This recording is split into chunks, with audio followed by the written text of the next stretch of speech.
அவன் பூவிருக்கும் தேனெடுக்க பின்னாலே வந்து வண்டாய் சிறகடிச்சான்.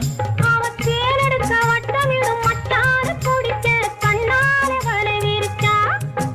அவன் தேனெடுக்க வட்டமிடும் மட்டார குடிக்க கண்ணாலே வலை விரிச்சா.